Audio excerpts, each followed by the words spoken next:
Hi everybody, it's Brian Henderson again with another update for the NOAC Portable number 2 that I'm working on.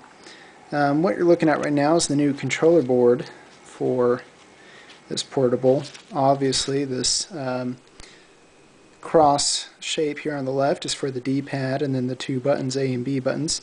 These are different from normal tack switches, which you see in many portables. These are actually rubber membrane switches that are ordered off of DigiKey. And it has the feel of a brand new Super Nintendo controller. If you've ever used one of those, it's probably been a while since anybody's used a brand new Super Nintendo controller. Anyway, it has a nice squishy feel to it, but enough resistance that you really feel that press down of each button press. That is going to go back behind these controls here.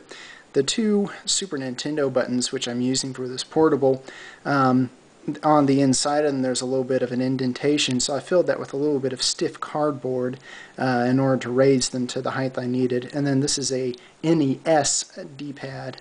So I have controls from a Super Nintendo, a Nintendo.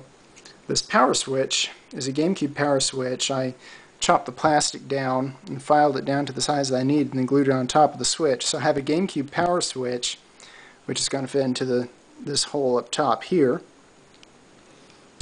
And I also have a select and start button, which I've already put in the circuit board for that, down here. And that's taken from a PlayStation 2 controller. So this is a beast of a portable. It's like a Frankenstein monster, a little bit of everything. And all that, of course, as shown in the previous video, is going to go to this NOAC, a Nintendo on a chip, which essentially emulates NES hardware. And that little ROM with the black glop top on top of it has over 70 games built into it. Most of them pretty silly. I discussed it in my first NOAC video, so you might look at that. I'll include the link in the description for the video. This screen I got off eBay. You can search for a 2.5-inch monitor and it should show up, something comparable anyway. I believe it said SJIII on the front. And yeah, it came from Hong Kong. It's a cheap screen, and while the picture isn't the best, it's good enough for Nintendo games. And I've been working on the case quite a bit, and it's been quite a bit of work. The screen has these three potentiometers, which I labeled A, B, and C to keep track of them for when I wire them back up later. And those control the brightness and the color and the volume. And since I'm building this in my apartment, I had to drill holes and then file these slots for the three potentiometers to just the right size, and that was a pain. That took forever. But, oh well.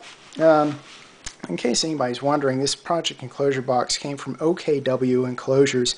It was a free sample, and they just sent it real quick within just a few days, so I was pretty happy about that. This is only going to have mono speaker, which for NES games, no big loss there. And the speaker is a tiny itty-bitty speaker that came from a Hip Gear controller. If you've ever seen those, I believe it was a PlayStation 2 controller that had an LCD screen built into it. I managed to fry the LCD screen. We won't talk about that, but I salvaged the speakers, and it's nice and loud and works just fine. The back of the LCD's circuit board, there were several components that were too tall for me to close the entire box altogether because of this battery compartment. It takes up some space there. So, a little trick of portabilizing and just modding in general, if something doesn't fit, usually you can just relocate these different components. Got some capacitors and things like that I just simply desoldered and then reconnected with some wires. And I originally thought I was going to have to move the 7805 regulator, but it turns out that it doesn't really get in the way, and so I put it back on. The reason why I put it back on is because it's a surface mount component, and I couldn't find out a good way to apply a heat sink to it, so I just put it back where it originally was, so no problems there. Anyway, just kind of let you know, giving you an update on how this project is going. Let me show you a bit about my workstation. It's a messy place, but the main units I use whenever I'm portabilizing, doing my electronics work, fun in general. I have a desoldering iron, which I don't need right now. You can get those from Radio Shack. And It looks it's the power cord wrapped around it, but it's got this little red rubber bulb on it that you squeeze that, and then this nozzle with a hole in the tip, it sucks up the solder whenever you release that bulb, and so that's how you desolder something.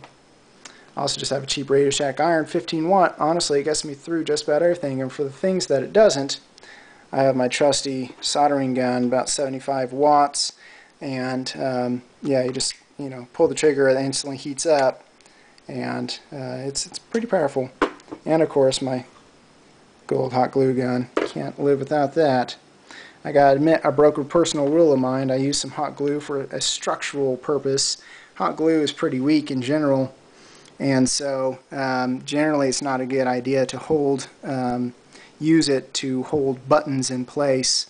But for the select and start button, nobody's going to be pressing those too hard, and so I just, rather than trying to add screw posts like I did with this circuit board, those will give some more structural integrity. Instead, I just use a little bit of a scrap perf board and glued it in place. If you don't tell anybody, I won't, and it'll be our little secret, alright? Anyway, so all that's left is just wiring up the controls, the up, down, left, right, A, B, and the power switch, and then connecting those controls to this glop-top controller circuit, which then connects to the Nintendo on a chip. Once I have that done, then it's finished, and I'll post a video of it when it's all done. Also, for those of you who don't know about making portables, be sure to visit the forums over at benheck.com. Many people keep asking me on my YouTube videos, how did you learn how to do that? Well, go visit the forums and you'll find out quite a bit. And also, Google's your friend. Geez, look up a guide on how to solder. So it's really not hard. It's just it's a fun hobby, and I highly recommend it. Once you learn how to solder, you can do anything. Trust me. Alright, well, thanks for watching my videos. I sure appreciate it. Have a nice day.